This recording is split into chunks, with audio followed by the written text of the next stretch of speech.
I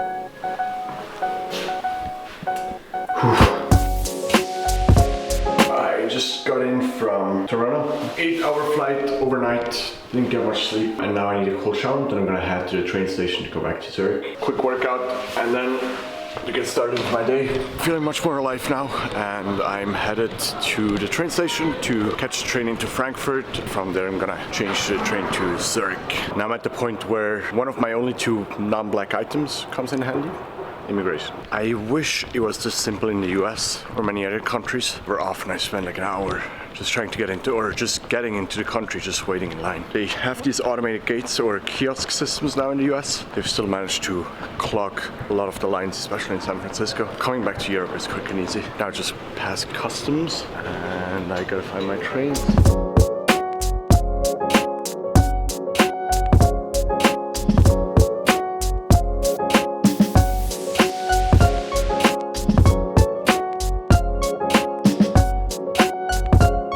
Normally I would take the flight from Frankfurt to Zurich, or ideally I could have flown from Toronto to Zurich. There was actually an Air Canada flight that left at exactly the same time as my flight.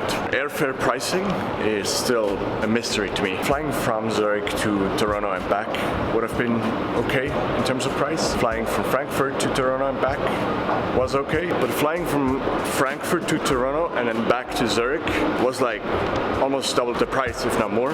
So I opted to go back here, take the train from Frankfurt into Zurich. I think an additional 100 euros, which is not too bad.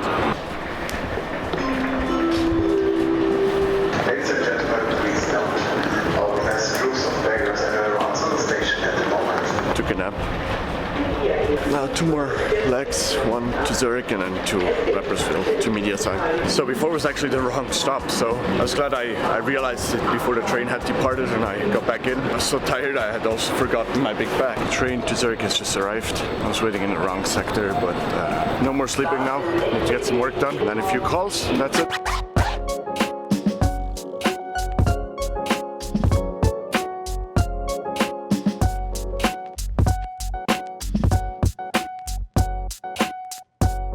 I feel a lot more awake now, and I did bring my bag. Just arrived in Zurich, and I'm gonna meet Elena here. She's in a meeting right now near Zurich train station. So I'm gonna find a place to get some work done, and then driving to the office together with her, get some more stuff done there. I'm just leaving the train station, and it's so good to be back in warm weather.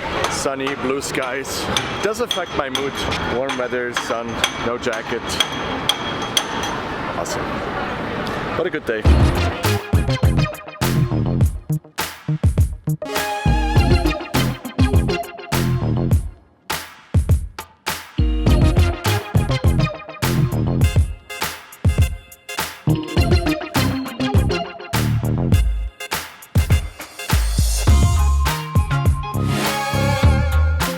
Elena and I are sleeping at my parents' place. We're gonna do some barbecuing, enjoy the nice weather. Beautiful sunset. I mean, doesn't really come out on the camera as much. If I had a place, I would most probably go home now and spend it by myself.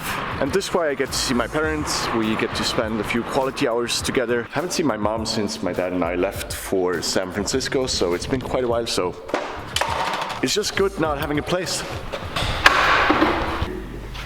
Barbecue is cooking and my laundry is spinning in the machine as we speak. So just a few minutes to talk about the way I book flights. 3 steps that I follow. Number 1 is I use Google Flights to look up the routing and connection, especially for open jaw flights, not just a simple return, but maybe I fly somewhere and then I return from a different place, or something that mixes together various airlines. Like we're doing tomorrow, we fly to Hong Kong on Swiss, but then we fly to Bali on Cathay, and the week after we fly back from Bali to Hong Kong on Garuda, Indonesia. Google Flights has proven really reliable to me in the past. Tip number 2, call the airline. Sometimes we see a difference from like calling one agent after another, and the difference can be as much as like 30%, or calling another airline in the same alliance. So sometimes we book a Swiss flight through Lufthansa and sometimes vice versa. Of course, also use an incognito browser. See if you can find the flight from your mobile. That's usually cheaper. If you want to go all the way, if the price is really expensive, then use a VPN. Move your IP into a country that has lower purchase purchasing power, that usually makes the flights cheaper as well. And tip number 3, not so much about booking, but it's more